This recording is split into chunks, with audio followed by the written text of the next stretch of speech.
오늘은 직분의 원천입니다.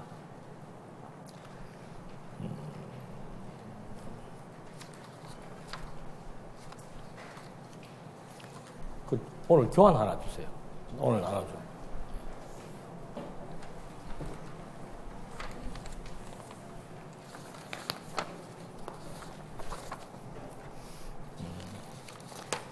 지난 시간에 했던 게 직분의 원동력에 대해서 했습니다. 그래서 뭐 이런 직분에 대한 어떤 원인은 전부 하나님으로부터 시작된다라고 하는 것을 우리가 확인했고, 제일 중요한 것은 정체성이라고 그랬습니다. 이스라엘 민족에게도 그 나라에 대한 정체성, 그리고 우리 직분을 받는 우리 개개인도 우리 개개인의 어떤 그 정체성을 확립해 나가는 것이 중요하다.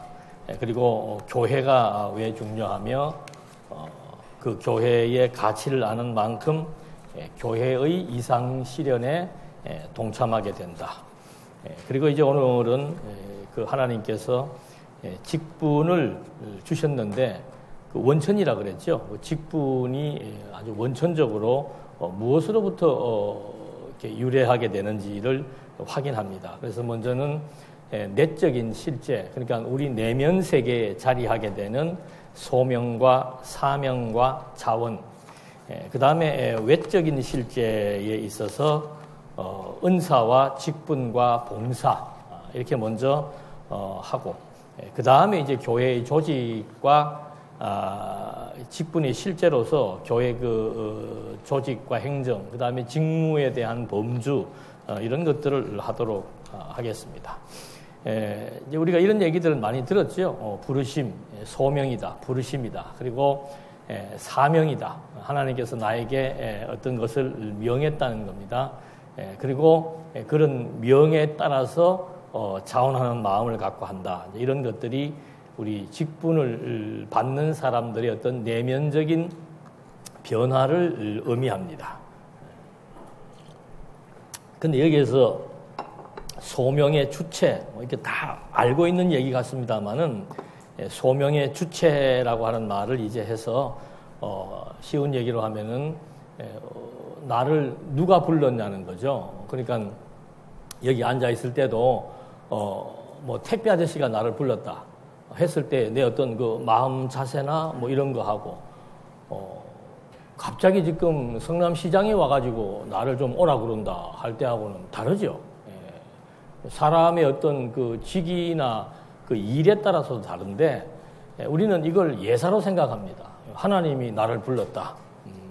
정말 하나님이 나를 부르셨는가 하면은 뭐 요즘은 뭐 그런 거 별로 없습니다만 과거에 저도 그 신비주의에 빠져서 산기도 많이 가면 하나님이 가끔 이름을 불러요.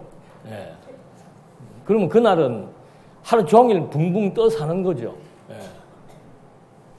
그만큼 누가 나를 이렇게 불러준다라고 하는 거. 연세 드시면은 불러주는 데도 없잖아요. 예. 그런 것처럼 불러준다라고 하는 것은 그 굉장한 의미가 있는데 누가 불렀나 하면은 하나님이 불렀다. 네, 이렇게 뻔한 얘기를 왜 했는가? 근데 우리가 성경의 이 구성을 보면은 성경 제일 먼저 나오는 게 뭐예요? 성경 1장 1절.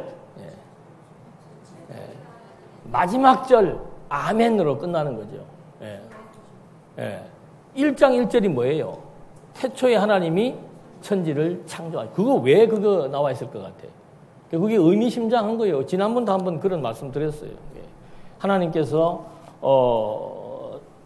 성경을 통해서 당신의 존재를 우리한테 알려주시는데 제일 먼저 시작되는 것이 창조예요. 창조.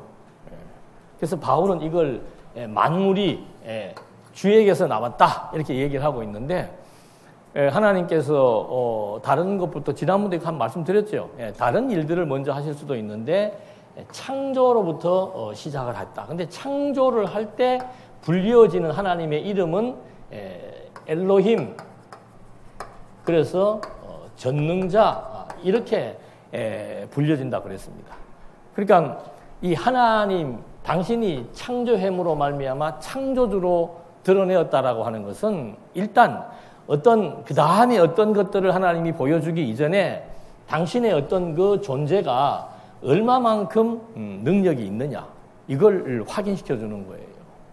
그 다음에 중요한 것이 뭔가 하면 창조하고 그 다음에 하나님께서 아담에게 무엇을 세운다고요? 언약을 세우죠. 그러니까 이건 뭔가 하면은 내가 세운 언약에 대한 신빙성, 내가 세운 언약은 반드시 이루어진다. 왜냐하면 하나님은 어떤 분이니까? 전능하신 분이니까. 우주와 만물을 창조하신 전능하신 창조주, 능력의 원천이에요. 모든 피조 세계를 다스리고 존재하게 하는 능력의 원천이지요. 그런 분이 뭘 했다는 겁니까? 언약을 했다. 그러니까 그 언약은 이런 분이 언약을 했기 때문에 반드시 이루어진다. 요즘 정치인들이 다 그런 건 아니지만 하여튼 정치인들이 하여튼 거짓말은 아주 잘하죠. 뭐 사실로 드러나 있어도 뭐 거짓말을 하고 뭐 내가 전직 대통령이니 뭐니 그런 어떤 품격도 필요 없어요. 그러니까 어떤 사람이 약속을 하느냐에 따라서 그 약속에 대한 신빙성이 달라지는 것처럼 이 성경의 구조예요. 그러니까 하나님이 나를 부르셨는데 어떠한 하나님이 부르셨는가? 그걸 지금 설명하려고 하는 겁니다. 우리 모두가 지금 하나님의 부르심을 받았는데 그냥 부르심이 아니고 이제 우리에게 하나님이 특별한 뭘 주었어요. 각자 지금 다 직분을 받으셨잖아요. 이게 하나님이 옆에 좀 계시는데 한 번씩 왔다 갔다 하셔야 실감이 나는데 여러분도 지금 다 직분 받았잖아요. 누구로부터 받은 거예요? 그 하나님이 어떤 분이신지 정말 우주와 만물을 창조하시고 이 피조 세계를 섭리해 나가시는 그런 분이 이 지구상에 얼마나 수많은 인구가 존재하고 있습니까? 그렇게 많은 인구 중에서 나를 어떻게 한 거예요? 콕 집어가지고 그걸 지명이라고 그러죠. 지명하여 불렀노니 그렇게 얘기합니다. 성경은. 그러니까 내가 너를 지명하여 불렀다는 거죠. 이게 정말 대단한 얘기라고 그랬잖아요. 누가 나를 선택한다, 누가 나를 지명한다, 누가 나를 부른다 했을 때 그 누가라고 하는 존재가 어떤 존재인가에 대해서 알아야만 내가 지금 이거 가지게 된 부여받은 이 직분이라고 하는 것이 이게 보통 것이 아니구나. 하나님이 나를 불러서 하나님이 나에게 직접 이렇게 직분을 주셨구나. 이런 것들을 우리가 인식한다라고 하는 것은 굉장히 중요한 의미가 있습니다. 그래서 이 우주와 만물을 만드시고 직접 섭리해 나가시는 그분이 이 언약이란 말은 이제 뭐 우리의 어떤 그 다른 용어로 설명한다면은 하나님의 지명, 하나님의 선택, 수없이 많은 사람 중에서 하나님께서 특별히 장안중앙교회의 권사와 집사와 장로로 나를 부르셨다. 이게 이제 여기 지금 내적 실제의 첫 번째 소명에 대해서 굉장히 중요한 거라 그랬습니다. 그래서 이게 분명해져야 이 내용이 분명해져야 그분이 나에게 일을 맡겼을 때도 그 맡겨준 일에 대한 가치도 알 뿐만 아니고 나한테 일을 맡겼다는 그 하나만 가지고도 오금이 저릴 수 있다 이 말이에요. 그러니까 정말 우리 이거는 뭐 직분자들은 너무도 이거는 뭐 필연적으로 알아야 될 내용들이에요. 그래서 여러분들은 뭐 전체적인 공개석상에서 묻기는 좀 그렇습니다만은 여기 다 이 성경 공부하는 내용 자체가 좋아서 다 오신 분들 아니에요. 그럼 이 공부라고 하는 것은 마지막 종말 때까지 지속되는 거예요. 그래서 이 특별히 우리 직분자들은 말씀에 대한 그 즐거움이 지속성을 가지고 있어야 됩니다. 옛날에 나 다 들었어. 이런 말 하시면 큰일 나는 거예요. 지금도 끊임없이 주일날이나 수요일날 여기서 하는 강론 해봐야 3시간밖에 안 돼요.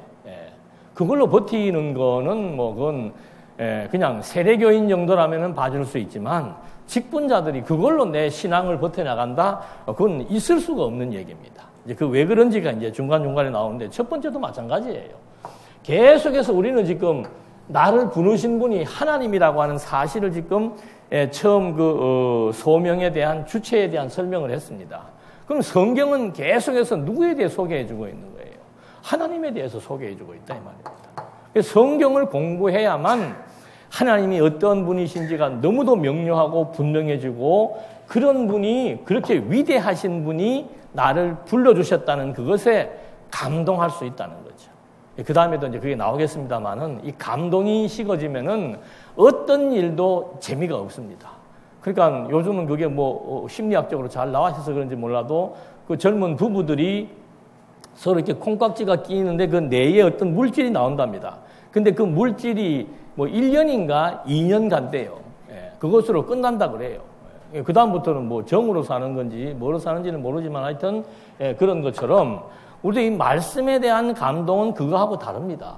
이거는 뭐 내가 이 육체의 옷을 벗는 그때까지 끊임없이 이 감동이 내 마음을 사로잡아줘야 내 존재 가치가 있고 살아야 되는 이유가 있고 늘 마음이 우울하지 않고 즐겁고 기쁨 가운데서 이분이 나를 불러주신 이분이 맡겨주신 일에 대해서 소홀하지 않을 수가 있다는 거죠. 그래서 먼저 어떤 분이 이 나를 부르셨는가, 이것은 성경 자체의 내용을 통해서도 우리가 확인해 볼 수 있었습니다. 성경의 구성을 보더라도 창조와 언약이라고 하는 큰 이 타이틀이 어떤 의미를 가지고 있는지 그 의미 속에 드러난 하나님이 어떤 분인지를 확인해 볼 수 있었습니다. 두 번째는 이렇게 나를 부르신 분은 여기서는 엘로힘이라고 표기를 하고 여기서는 여호와로 이제 표기를 한다고 했습니다. 그래서 2장 몇 절인지는 정확히 모르겠습니다만 창세기 2장으로 넘어가면 이제 아담에게 언약을 세우고 난 이후로부터는 여호와께서 주어가 하나님께서에서 여호와께서로 이제 바뀌게 됩니다. 그러니까 하나님과 이 여호와는 굉장히 중요한 관계가 있는 거죠. 능력자가 약속대로 이루신다. 그러니까 이 능력이 어떠한 능력인지를 보여주는 가장 좋은 방법은 창조지요. 우주와 만물을 창조했다는데 더 이상의 얘기가 필요 없는 겁니다. 그 다음에는 이렇게 나를 불러주신 분이 이런 여호와 하나님인데 언제 나를 불렀는가? 언제 불렀다고 그랬어요? 언제? 여기 지금 그 에레미야를 부를 때 에레미야가 좀 징징대요. 하나님께서 이 선지자로 요즘 여러분들 우리가 뭐 목사나 장로나 뭐 이렇게 피택 받는 거에 대해서 덜 그거 합니다만은 이 당시에 선지자는 그렇게 사람들로부터 좋은 평판을 받지 못할 일들이 많아요. 어디 가서 좋은 얘기를 해야 되고 나팔을 불 때도 나라의 국운이 튀었다. 이제는 우리가 남북이 뭐 서로 왕래하게 돼서 국운이 튀었다. 이런 얘기를 해야 되는데 예레미야는 지금 하나님이 불러가지고 무슨 얘기 해야 됩니까? 자기 민족이 하나님으로부터 엄청난 징벌을 받게 되고 나라가 파멸하게 되고 이런 얘기를 해줘야 되는 거예요. 부패하고 타락한 백성들, 세상의 쾌락에 젖어가지고 하나님 잊어버리고 부패하고 타락한 뭐 왕도 타락하고 제사장도 타락하고 백성들도 타락하고 이런 상황 가운데서 예레미야 선지자가 나서가지고 이 선지자가 또 경험도 많이 없어요. 아이라고 그러잖아요. 청년이란 말입니다. 새파란 사람이 나서가지고 여러분들 이렇게 살면은 망합니다. 하나님의 채찍이 임할 것입니다. 각성해야 됩니다. 막 이런 얘기를 지금 막 선포해야 되는데 그거 쉽지 않죠. 근데 하나님께서 이제 하나하나 뭐 똑같아요. 예레미야에게도 나중에 뭐 자세한 내용은 나오겠습니다만은 여기서도 보면은 하나님께서 예레미야를 부르시면서 예레미야에게 어떤 자신감을 불어주기 위해서 하는 얘기가 뭔가 하면은 내가 너를 복중에 짓기 전에 너를 알았고 내가 태에서 나오기 전에 너를 구별하였고 너를 열방의 선지자로 세웠노라. 그러니까 이 직분자들을 하나님이 부르셨는데 어떤 하나님이 부르셨는가? 그 다음에 언제부터 나를 부르기로 계획을 하셨는가? 작정을 하셨는가? 그 얘기를 해주는 거예요. 예레미야 부르면서 하나님께서 내가 너 언제부터 알았다?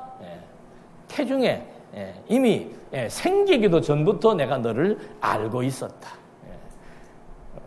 여러분 지금 만약에 뭐 유명한 사람이 나는 모르는데 그분이 나를 알아보고 아무개야 한다면 그 얼마나 유명한 사람인지 생각이 안 나요. 요즘은 뭐 어디 보면 이렇게 이름 되면 와 할 그런 사람들이 별로 없어. 여러분들이 지금 10대, 20대라면 그냥 그 K-팝 가수들 이름 되면은 막 애들 기절할 건데. 생각을 해보세요. 그 유명한 가수가 10대 학생한테 다가와가지고 아무개야, 너 난 몰라? 난 너 알아. 그럼 걔 아마 혼절할 거예요. 지금 그 얘기 해주는 겁니다, 하나님께서. 선지자를 하나님이 부를 때, 물론 바울의 말대로 창세전부터 예정했다라고 하는 말은 우리가 이제 이미 다 잘 알고 있습니다만은 이 선지자를 부를 때 하나님께서 내가 너를 이미 태중에 복중에 짓기도 전에 알았고 태에서 나오기 전부터 내가 너를 뭐 했다?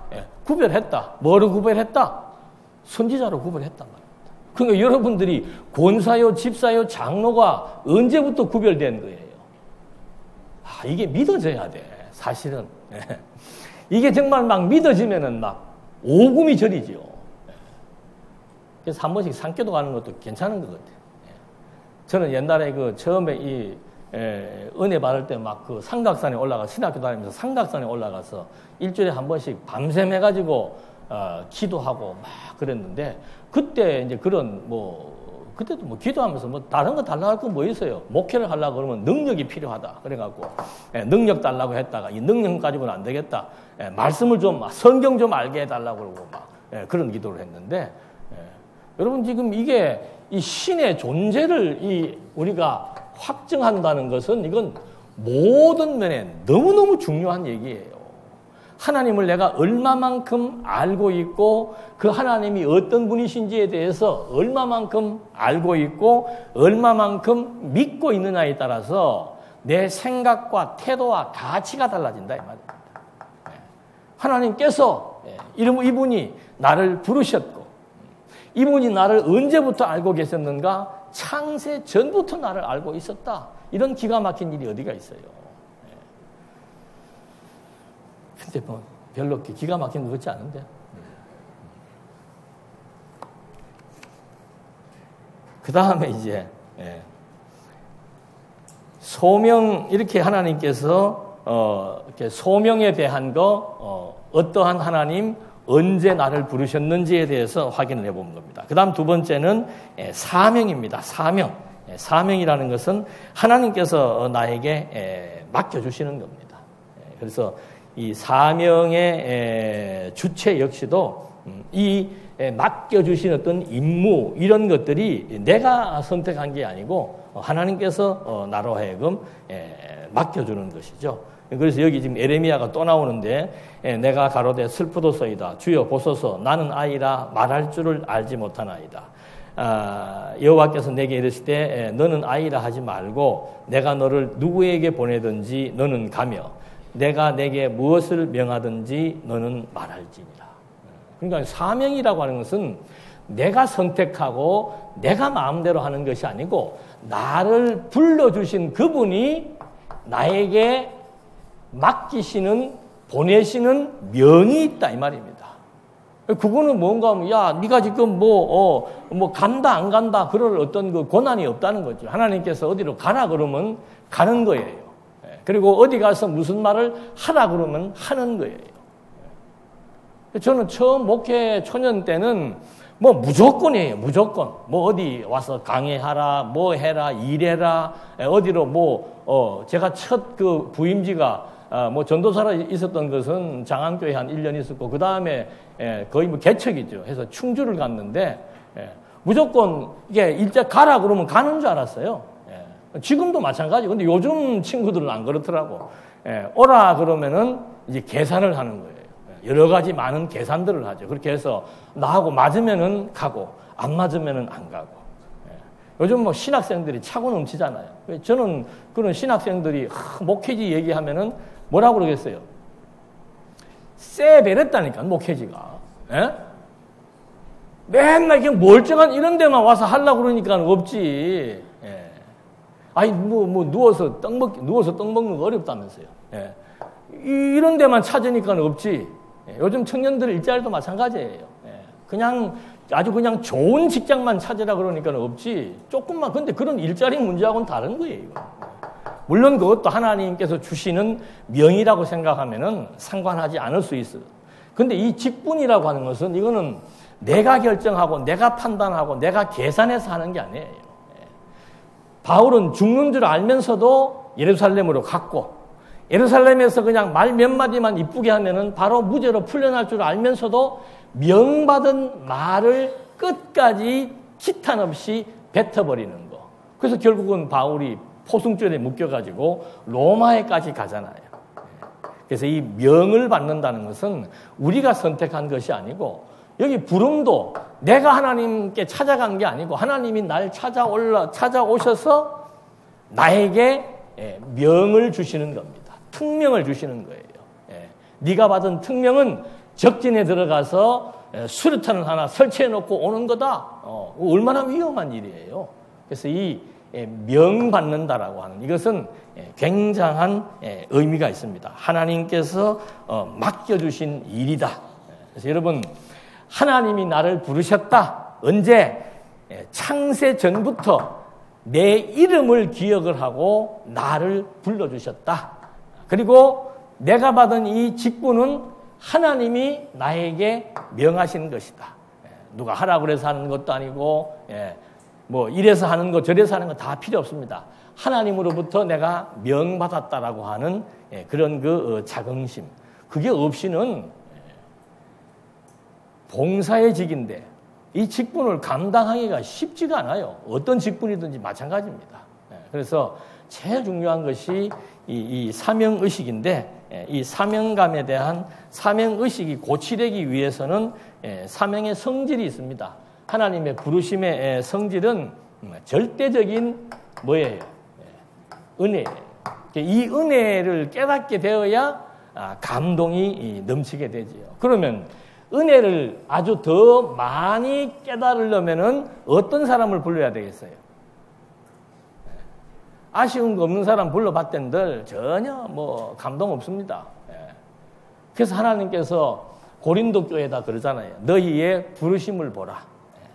뭐 돈이 많거나 학벌이 좋거나 뭐 대단한 어떤 열정이 남다르거나 그런 거 없어요. 하나님의 부르심을 보라 했을 때, 사도 바울도 내가 약할 때 그가 강함이라. 그러니까 그 바울의 몸에 가시를 주었다 그랬죠. 그 가시를 바울은 뭐라고 표현했습니까? 내게 하나님의 은혜가 크다고 합니다. 그러니까 여기 지금 모인 분들은 보십시오. 지금 장안중앙교회에서만 해도 이 확률이 굉장히 작은 확률이란 말입니다. 특수 임무를 부여받는 사람들이에요. 특수 임무를 부여받는 사람들이 어떤 분명한 자기의식, 정체성, 사명의식 이런 것이 없이는 이런 일들을 할 수가 없는 거죠. 그래서 이 사명의 성질이라고 하는 것은 절대적인 은혜인데, 하나님께서 그 몇몇 사람의 예를 들어보면은 하나님이 모세를 부를 때도 언제 부른 겁니까? 모세가 어디에 있을 때? 미디안 광야에 은둔 생활할 때입니다. 그러니까 여러분 상식적으로 뭐 모세가 처음부터 노예 생활하다가 은둔 생활하면은 뭐 은둔 생활이 훨씬 낫죠. 근데 모세는 어디에 살았었어요? 왕궁에서 귀족으로 살았단 말입니다. 귀족으로 살던 모세가 하루아침에 뭐가 돼가지고 살인자가 돼가지고 미디안 광야, 거기서 그냥 장인이 거느리고 있는 양떼들이나 모는 어떤 아무런 사회적인 어떤 접촉이나 여러 가지 많은 일들을 할 수 있는 능력자임에도 불구하고 40년을 여기다가 집어넣어 버리는 거죠. 그랬을 때 하나님께서 이제 모세가 이 40년 동안의 기족 생활이 다 빠져버려요. 저는 뭐 그 방송에서 들었는데 우리가 노숙자들 이렇게 보게 되면은 아유 어떻게 저렇게 할 수 있을까 하는데 큰 기업의 중력으로 있던 사람도 완전히 집이 폐가 망신돼 가지고 어쩔 수 없이 노숙자 생활을 하게 되는데 며칠이면 적응한다고 그래요? 3일이면 적응한다고 그래요. 그리고 한 달 이상, 2달 지나가면은요, 전혀 이상하지 않답니다. 우리가 이렇게 대단한 줄 알면 안 돼요. 예. 저는 과거에 무슨 영화를 봤는데, 그 월남전 영화인데, 미군 포로가 잡혔는데, 그 미군 포로를 그 월남 사람들이, 베트공들이 이 변기 떨어지는 여기다가 사람을 놔뒀더라니까. 그 얼마나 더러워요. 근데 이 사람이 여기에서 습관이 되니까 사람을 기다려요.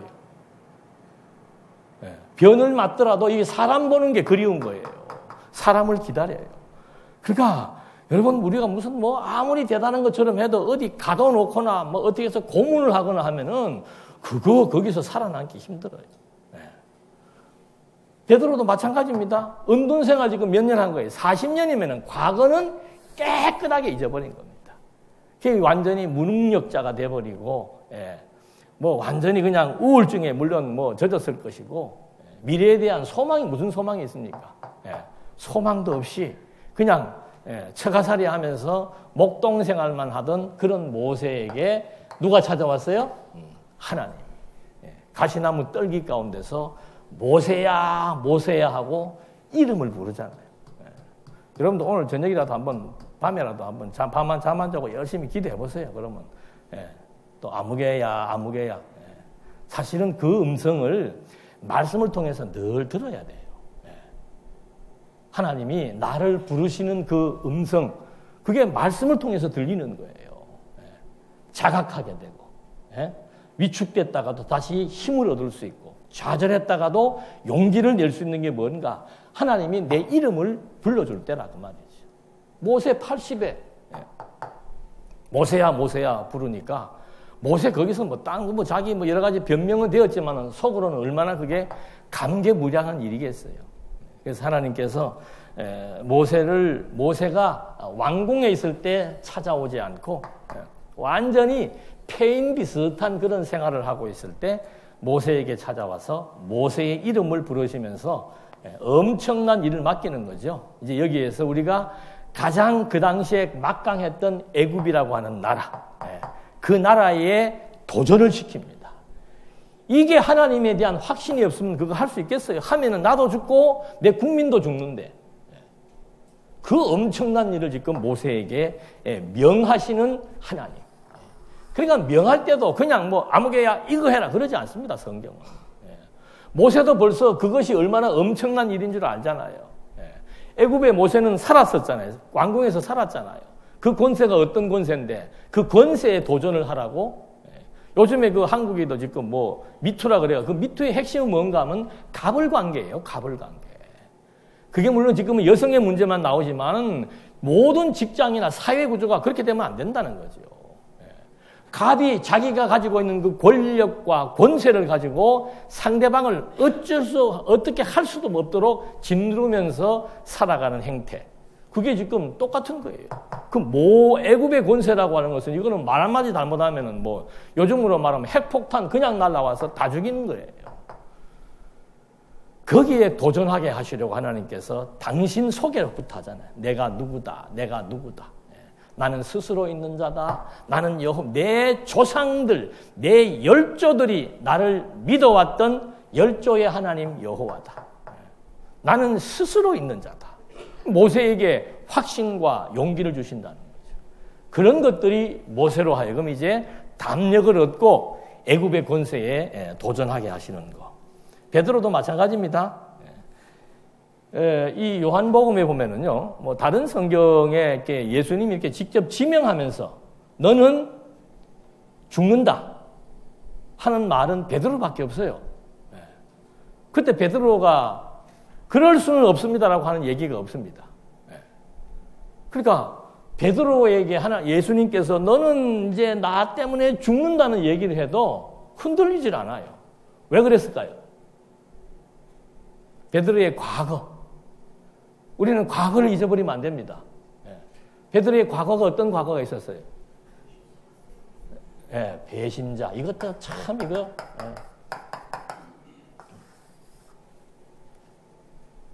요즘에 뭐 대통령 같이 측근에 있던 사람들, 뭐 A의 입장에서 보면은 저쪽이 배신자고, 저쪽에서 입장에서 보면 이쪽이 배신자인데, 그거 이제 뭐 나중에 열어보면 알겠습니다만은 이 배신이라고 하는 용어는 이게 참 찜찜하고 어디 가도 당당하지 못하고 항상 어디에 보면 좀 피하고 숨고 싶은 그런 단어란 말입니다.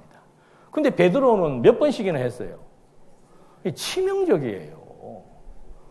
3년 동안 모든 그냥 걸 다 전업을 다 접어두고 예수님을 따라다니면서 3년 동안 또 그것도 늘 예수님 뭔 얘기만 하면 항상 어떻게 해요? 베드로가 나서가지고 이러고 저러고 알지도 못하면서 얘기하고 예수님 잡혀갈 때도 막 말고에 길을 자르고 제일 용감하고 제일 일선에 섰던 베드로가 결국은 예수님을 3번씩 배신한다는 거죠. 그러니까 이제 베드로는 더 이상 희망이 없잖아요. 그래서 자기 생업을 다시 찾아서 고기 잡는 어부 생활을 하고 있는 거죠. 그때 누가 찾아와요? 예수님이 찾아와요. 옆에 있던 친구가 주님이시다. 그 말을 듣는 순간 뭐 진짜냐 가짜냐 어디에 묻는 것도 없습니다. 바로 물속으로 어떻게 해요?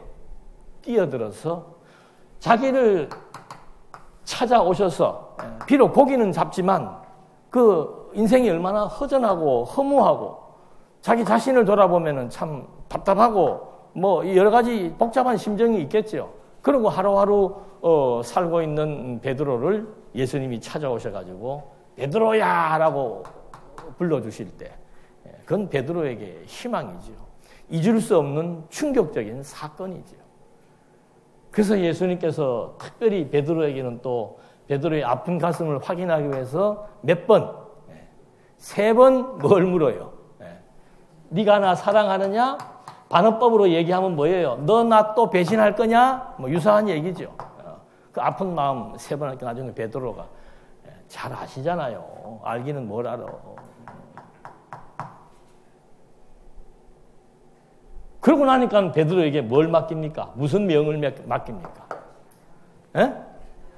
예수님의 양은 예수님의 양은 생명이에요. 생명.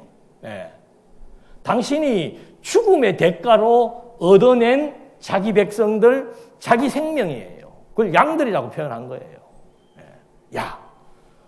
이렇게 배신했던 베드로를 찾아와서 예수님이 베드로야 불렀을 때 베드로의 그 마음은 그 감격은 이루 형용할 수 없는 거죠. 그래서 쫓아가서 예수님 밑에 무릎을 꿇고 다시 예수님을 쫓아다녔는데 마지막 예수님이 승천하시길 때가 가까우니까 베드로에게 네 나 사랑하느냐? 그래. 나를 사랑한다면은 이제 내 생명과 같은 내 생명과 일체적 관계에 있는 내 양을 너에게 맡기마. 이게 보통 일이에요. 내 재산을 맡기는 것도 아니고 내 생명과 같은 내 피부치를 베드로 너에게 내가 맡기마. 그리고 너는 이 생명들을 보존하기 위해서 너는 뭐 해라? 순교해라. 죽어라. 이 말입니다.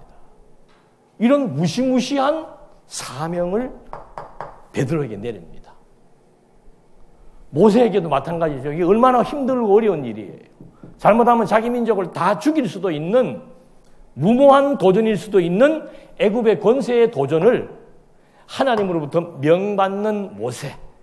과거의 실수와 아픔과 살인자라고 하는 그런 자기의 신분이 없었다면은 힘들어서 못합니다. 죽을까봐 못합니다. 나는 안 됩니다라고 얘기했을 텐데 모세나 베드로나 1절 그런 말이 없잖아요. 여러분 바울이 왜 미친 사람처럼 바울 보고 그 왕이 미쳤다고 그러잖아요. 너 바울 너 미쳤구나. 왜 바울이 미친 사람처럼 그리스도를 위해서 목숨을 바치려고 합니까? 바울은 어떤 사람이었어요? 적그리스도예요. 적그리스도. 예수 믿는 사람들을 선봉에 서서 핍박했던 적그리스도인 사도 바울을 또 보십시오. 다메섹 도상에서 바울아 바울아 사울아 사울아 부르잖아요. 여러분 그 이름 모세야 베드로야 사울아 거기에다가 갈로 열고 여러분 이름을 집어넣으십시오. 그때 온몸에 소름이 끼치지 않는다면은 다시 생각을 해봐야 되는 거예요. 하나님께서 이 수십억 되는 인구 중에서 지금 현존하는 지구상의 수십억만의 인구 중에서 하나님이 나를 지명하여 내 이름을 부르시고 나에게 명을 내리셨다라고 하는 거. 우리나라 옛날 영화에 나오잖아요. 어명이요. 그러면 뭐예요? 사약이라도 받고 죽는 거기에는 이의가 없습니다. 한 나라의 왕의 어명도 그거를 거부할 수 없는데 우주와 만물을 창조하신 만왕의 왕이신 하나님의 명이라고 하는 것은 근데 이거는 그냥 사약 먹고 죽는 명이 아니에요. 죽어도 뭐 하는 명이에요. 사는 거고 죽으면 더 영광스러운 몸으로 다시 살게 되는 어명을 지금 우리가 받은 거라 이 말이죠. 그래서 이 하나님의 부르심에 있어서 중요한 것은 뭔가 하면은 모든 것도 하나님이 다 하시는 거죠.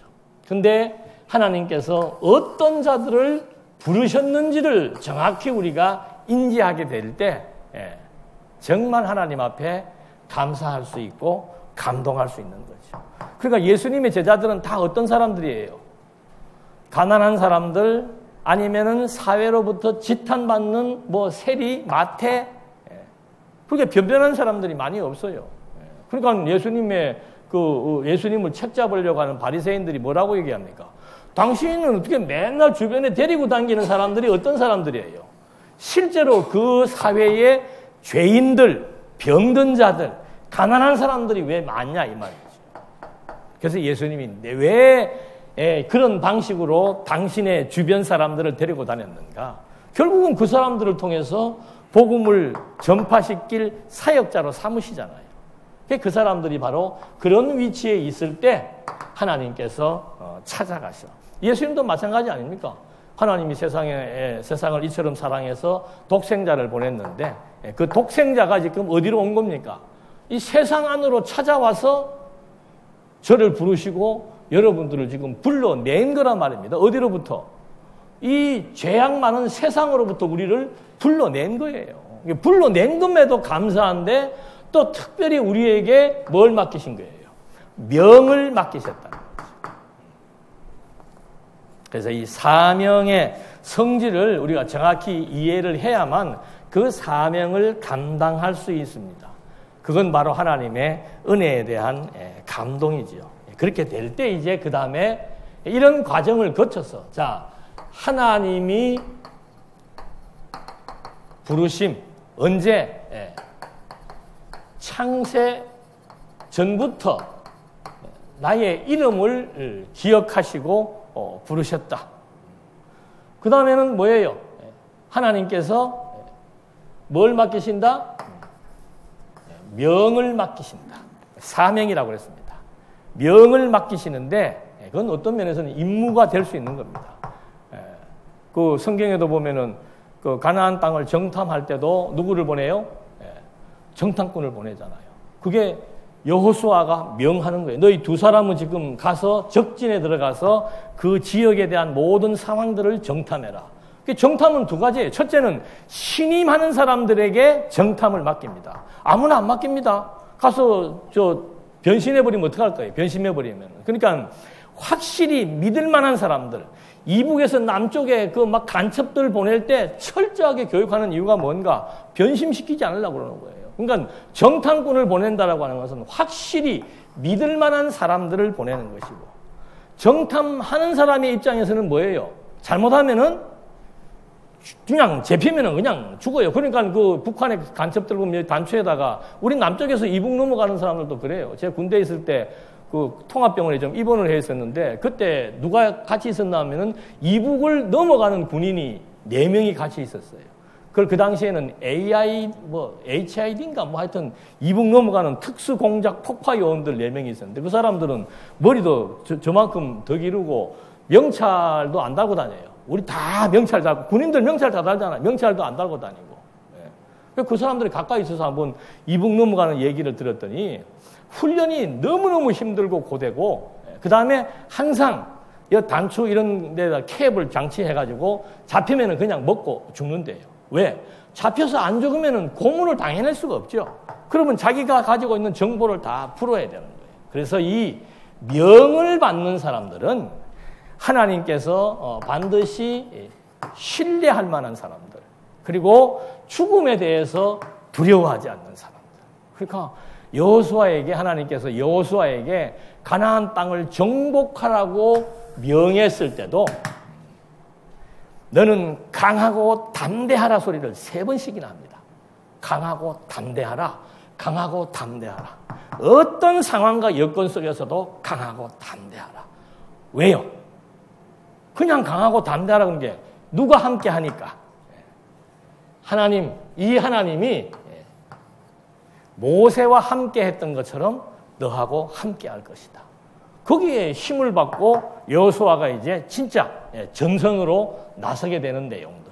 똑같은 거예요. 이 사명이라고 하는 것은 그렇게 중요한 건데 아무나 뽑는 것도 아니고 이북을 가서 정탐하러 가는 사람들, 특수공작 요원들을 아무나 뽑지 않습니다. 정말 가서 붙들리면 죽을 각오가 있는 애국심을 불어넣는 거죠. 그래서 이건 우리말로 하면은 신앙심이에요. 아무나 부르는 게 아닙니다. 그래서 여러분들 교회 나온 지 한 1년 돼 갖고 지금 하시는 분 있어요? 없어요. 다 짧게는 10년, 길게는 몇십 년 동안 이 신뢰를 받을 만한 신앙적 연륜을 갖고 있을 때 하나님께서 불러서 명을 하는 거죠. 그러니까 여러분, 하나님의 명을 받았다는 거, 그거 그냥 받는 거 아닙니다. 그래서 이런 그 과정에 의해서 이제 마지막으로 뭐가 나오는가 하면은, 마지막은 아닙니다만은, 자원이 나오는 거예요. 그러니까 여러분, 자원이라고 하는 말이 이런 거 다 빼고, 그냥 우리는 자원이란 말만 하니까 이게 웃기는 거예요. 여러분, 하나님의 명을 받은 사람이 하고 싶으면 하고 안 하고 싶으면 안 해요? 그거 없어요. 잡히면 죽는 게 명 받는 거예요. 그러니까 여기에서 말하는 자원이라고 하는 것은 이런 맥락 속에서 나타난 것이 바로 뭔가 하면은 자원이에요. 그러니까 하나님이 우리를 불렀을 때 나에게 직무를 주시고 명을 내렸을 때 그 명은 힘들고 어려운 겁니다. 예수님이 얘기했잖아요. 내가 가는 길은 길이 좁고 협착하고 찾는 이가 없다. 여러분, 복음의 증인이 된다라고 하는 것은 이건 어려운 일이라는 거죠. 그래서 그 어려운 일이라고 하는 사실을 알고 원해서 가는 거라 이 말입니다. 예레미야를 부를 때도 마찬가지 아니에요? 세상이 좋다고 다 하나님을 잊어버리고 우상에 빠져있는 민족들을 향해서 당신들 망한다, 너희들 죽는다, 그런 말을 어떻게 해요? 근데 가라고 그러잖아요. 가서 내가 보내면 중국을 보내면 중국을 가고 북국을 보내면 북국을 가라는 거죠. 죽음이 기다려요. 베드로 보십시오. 네가 나 사랑하냐? 그러면 내 양을 너한테 맡기마. 그리고 너는 이 양들을 위해서 죽어라. 그게 명이에요. 예수님이 베드로에게 명하신 거라 이 말입니다. 그런 명에 대한 확신이 서지 않으면은 그 일을 원해서 할 수가 없는 거죠. 그래서 하나님께서 이 원해서 하기 위해서 하나님께서 여기에서 은혜에 대한 감동을 주셨다 그랬죠. 은혜에 대한 감동은 필수입니다. 여러분, 제가 처음에 이 성경 공부는 지속적으로 생활화가 돼야 된다고 말씀드린 이유는 바로 뭔가 하면은 은혜에 대한 감동을 잊어버리면 이 일이 이게 목숨 명자 아니에요. 예? 목숨을 걸고 해야 될 만큼의 힘든 일이라 이 말입니다. 예. 그런 힘든 일들 여러분들 왜 하시려고 이렇게 나와 있는 거예요? 출석까지 부르고, 예? 협박까지 당하고 이렇게 하시면서. 예? 그래서 이게 저는 개인적으로 그렇게 생각해요. 정말 이것이 우리가 하나님의 부르심을 받는 이것이 보통 일이 아니구나. 그리고 내가 하나님 앞에서의 나의 가치 평가가 이미 하나님은 나를 하신 거예요.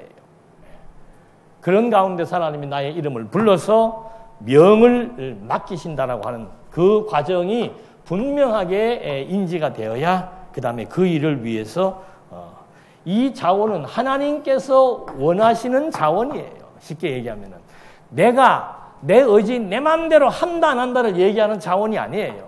하나님이 원해서 맡기신 일에 대한 자원이라는 거죠. 그래서 이건 죽을 때까지 하는 겁니다. 그래서 장로와 집사, 안수를 한 직분에 대해서는 항존직이라고 얘기한다고 그랬죠. 항존직. 언제까지? 그 항존직이에요. 뭐 자원이 내가 하고 싶으면 하고 안 하고 싶으면 안 하는 그런 자원은, 이 자원은 뭔가 죽을 때까지 지금 하나님으로부터 받은 명을 감당하겠습니다라고 하는 거예요. 힘들어도 고달퍼도 몸이 아파도 누가 인정을 안 해주고 미움을 당하고 누명을 쓰고 별일들이 다 있잖아요. 그래도 이게 하나님이 나에게 맡기신 명이라고 하는 그 하나님이 어떤 하나님인 줄 내가 알면은 그런 하나님이 나를 부르셔서 나에게 명하셔서 나로 하여금 이 일을 하게 하신다라고 하는 거기에서 발생되어지는 것이 자원이라는 거예요. 여기 자원도 보십시오. 출애굽기 35장 21절에 보면은 마음이 감동된 모든 자와 자원하는 모든 자가 와서 회막을 짓기 위하여 그 속에서 쓸 모든 것들을 위하여 예물을 가져다가 여호와께 드렸다. 지금 회막을 건축을 하는데 회막이라고 하는 것은 하나님의 언약궤가 안치되는 곳입니다. 하나님의 언약궤는 하나님이 지금 이 민족과 함께 하신다는 것을 보여주는 증표예요. 그걸 지금 만드는데 어떤 사람들을 동원해서 만드는가? 제일 먼저 나와 있는 게 뭐예요? 마음이 감동되는 거. 그러니까 하나님에 대한 존재, 여호와라는 존재에 대한 확신이 있고 그분이 약속하신 언약궤, 이 언약궤를 통해서 하나님과 이스라엘 백성 간의 관계가 서로 유지되고 하나님이 이 백성들의 삶과 죽음을 언약궤를 통해서 섭리하신다는 거. 그러니까 언약궤는 이 민족에게 굉장히 중요한 거죠. 우리가 살고 죽는 것이 언약궤에 달려있다 이 말입니다. 그 언약궤를 지금 안치할 수 있는 회막을 짓는데 하나님이 어떤 분이신 줄 알고 이 언약궤를 지금 회막을 지으라고 명령하신 하나님이라고 하는 사실을 알면은 이 언약궤가 얼마나 가치 있는 줄을 알면은 그리고 이 하나님이 우리를 하나님의 자녀로 삼아 주었다는 사실을 안다면은 백성들의 마음이 감동되지 않을 수가 없는 거죠. 왜 이스라엘 민족들에게 율법을 주면서 20장 1절에 율법을 주신 목적이 뭐라고 그랬습니까? 내가 너희를 애굽의 종살이에서 해방시켜 주신 여호와니. 그게 은혜예요. 완전히 죽는 자리에 애굽의 종살이 죽는 자리에 있었는데 하나님이 우리를 모세로 말미암아 모세에게 명하사 애굽의 권세에 도전하게 하셔서 우리를 애굽의 노예 생활의 권세로부터 벗어나게 해준 하나님의 은혜. 그거 잊어버리지 말라는 거예요. 율법이 그겁니다. 율법은 하나님의 은혜를 기억하는 거예요. 한 줄 한 줄 읽을 때마다. 날마다 주야로 묵상하라고 그러잖아요.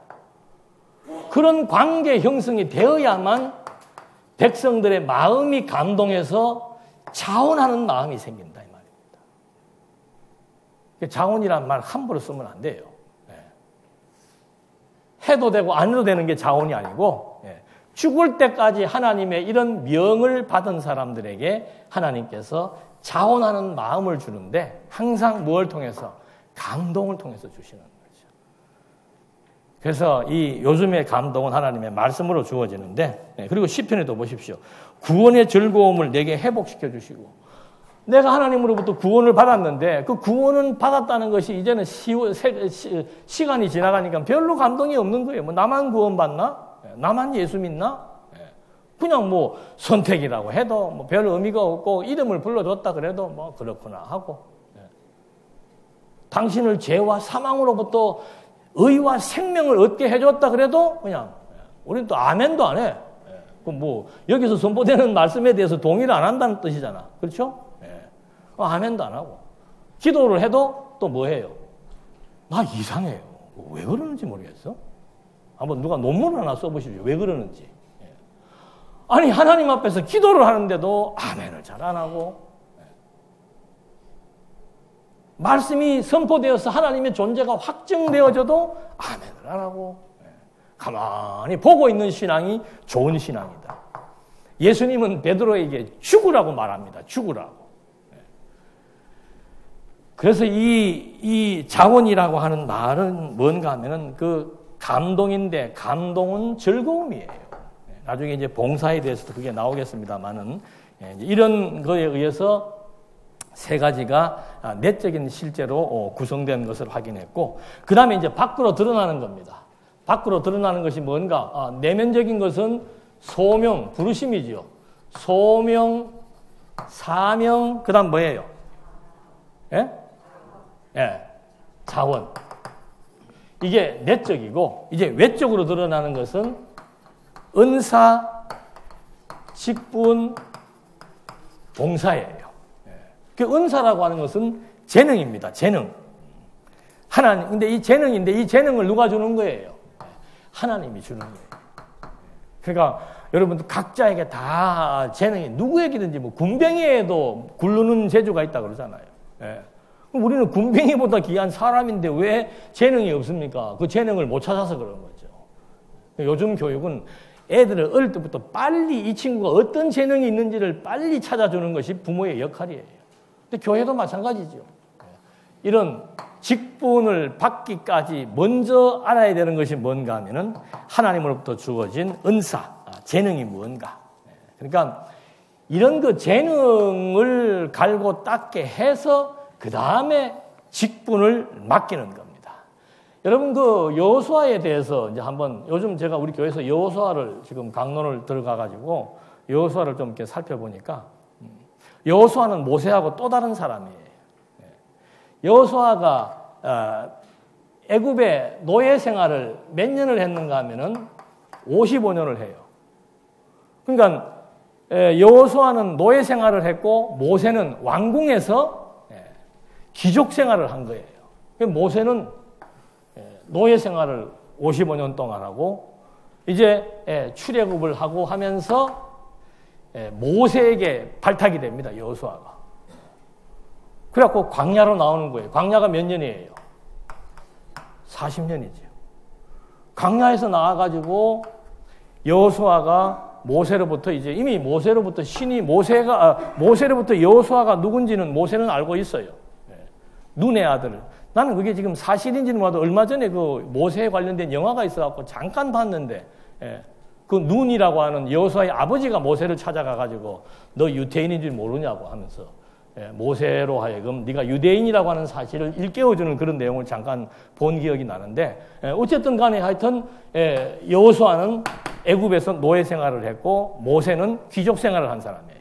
이 여호수아가 이제 광야에서 애굽에서 나올 때 나이가 만 55세예요. 벌써 중년에 들어간 거죠. 그때 나와가지고 40년을 광야에서 보내는데 모세의 역할은 뭔가 하면은 여호수아의 역할은 뭔가 하면은 모세의 종으로 나옵니다. 나 이게 무슨 의미인지 몰랐어요. 근데 보니까 여호수아 시작할 때부터 마지막 여호수아가 죽기 전까지 하나님은 여호수아를 부를 때 뭐라고 불러요? 하나님의 종이라 그러지 않고 모세의 종이라고. 마지막에 임종하니까 뭐라고 불리는가 하면은 여호와의 종 여호수아가 이제는 자기의 할 일을 다 마치고 가나안 땅을 정복해서 하나님이 약속한 대로 분배하는 일을 다 마치고 죽었더라. 마지막 죽을 때 가서야 여호와의 종이라고 얘기하고 이 가나안 땅에서 15년을 전쟁을 치르는 동안 계속해서 여호수아는 모세의 종으로 불리더라 이 말이죠. 그 이유도 있죠. 이 광야에서 완전히 여호수아는 모세의 종, 수종자가 되어가지고 요즘으로 말하면 2인자죠. 수종자가 되어가지고 모세의 신임을 받고 모세가 시내산에 올라가서 십계명을 받을 때 누구 데려가요? 여호수아만 데려가요. 여호수아 데리고 올라서 중간에 해막인데 딱 갖다 놓고서는 모세는 올라가서 십계명을 받아서 내려오는데 그 밑에서는 뭐 하고 있습니까? 아론과 백성들이 금송아지를 만들면서 난리를 피고 있었죠. 그뿐만이 아니고 아말렉과의 처음 전투입니다. 아말렉이라고 하는 그 가나안 지역에 아주 고약한 마병부대가 있었는데 그 아말렉과의 전투를 할 때 모세가 그 전투의 선봉장, 여호수아가 전투의 선봉장으로 나가고 모세는 뭐 하고 있었어요? 맞아요. 손을 들고 기도하고 그때 아론과 훌이 양쪽에서 붙들고 기도하고 나가서 싸우는 건 누가 싸운 거예요? 여호수아가 싸우는 겁니다. 그리고 가데스 바네아에 가가지고도 12명을 지금 적진에 보내잖아요. 그때 여호수아와 갈렙만이 하나님을 인정하는 거죠. 여호수아는 공부를 제대로 한 거예요.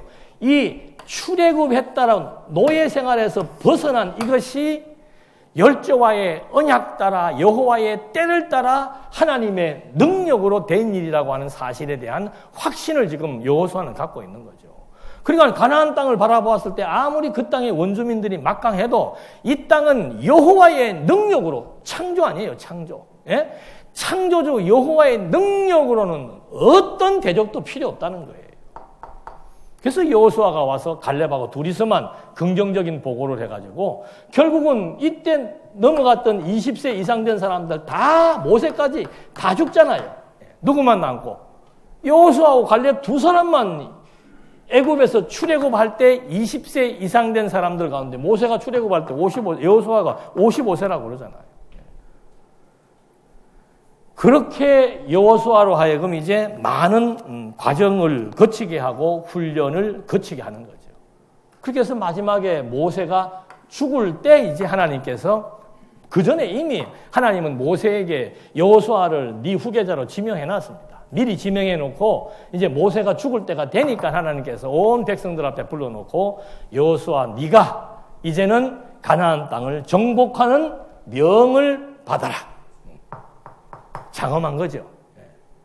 근데 여호수아는 모세의 종으로만 살았던 거예요. 근데 그 모세가 이제 곧 죽음을 맞이하게 되니까 30일 동안 장례를 치렀다 그러잖아요. 백성들이 얼마나 시리에 빠졌겠어요. 40년간 이 백성들을 그 척박한 광야를 인도해 왔던 모세. 수없는 전쟁, 여러 가지 많은 시련과 역경 가운데서도 이 민족들을 끌어왔던 그 모세가 가나안 땅을 눈앞에 두고 이제는 죽게 된 거죠. 백성들도 두렵고 여호수아도 두렵고 그런 가운데서 이제 세대 교체를 하는 거라 이 말입니다. 그래서 여호수아에게 하나님께서 이제 이 명을 맡기고 모세로 말미암아 안수하게 하는 거죠. 그때 모세에게 성령이 충만했다고 얘기하고 있습니다. 그러니까 한 사람을 불러서 이 가나안 땅을 정복하라고 명하는 이런 과정도 어떤 면에서는 이 사람이 모세가 지금 명을 받을 때가 몇 살이에요? 95이에요. 내 지난번에 그 정정해야 돼요. 60대 이상 되신 분들은 시험 안 치른다 그러는데 바꿔야 돼요. 95세 지금 여호수아를 불러가지고 가나안 땅에 들어가서 15년 동안 전쟁 치르며 계속 전쟁 치르는 거죠. 그게 벌써 이때 하나님은 다 준비해 놓는 거예요. 여호수아는 광야에서 전쟁 일어날 때마다 어떻게 해요? 전쟁에 앞장서서 나가잖아요. 전쟁의 경험을 수도 없이 겪게 했는데 그 당시는 모르죠. 내가 여호와로부터 명을 받게 될 줄은 몰랐는데 하나님은 벌써 창세 전부터 여호수아의 이름을 다 알고 있고 기억하사 그를 이때 95세 때 가나안 땅을 정복하는 이 장엄하고 험난한 일에 쓰시겠다는 하나님의 뜻이 있었던 거예요. 여러분도 마찬가지예요. 지금까지의 인생을 살아왔을 때 얼마나 많은 어려움들이 있었습니까? 그 어려움에 대한 결정체가 뭐예요? 예? 어려움에 대한 결정체가 권사로, 장로로, 집사로 뭐 하기 위해서? 명하기 위해서. 내 인생의 의미는 오늘 이 시간에 이걸로 끝나는 거예요. 하나님 그때 왜 나로 하여금 사업을 어렵게 했습니까? 그때 왜 자녀로 말미암아 그런 엄청난 일을 겪게 했습니까? 내가 왜 그때 병들어서 시련에 들었습니까? 지금 이 시점에서 가나안 땅 정복을 하게 하신 것처럼 여러분들의 인생이 40이든 50이든 60이든 70이든 상관없어요. 이것은 이 시점에서 새로운 하나님의 명령을 수행하게 하기 위한 하나님의 뜻이라 이 말이지요.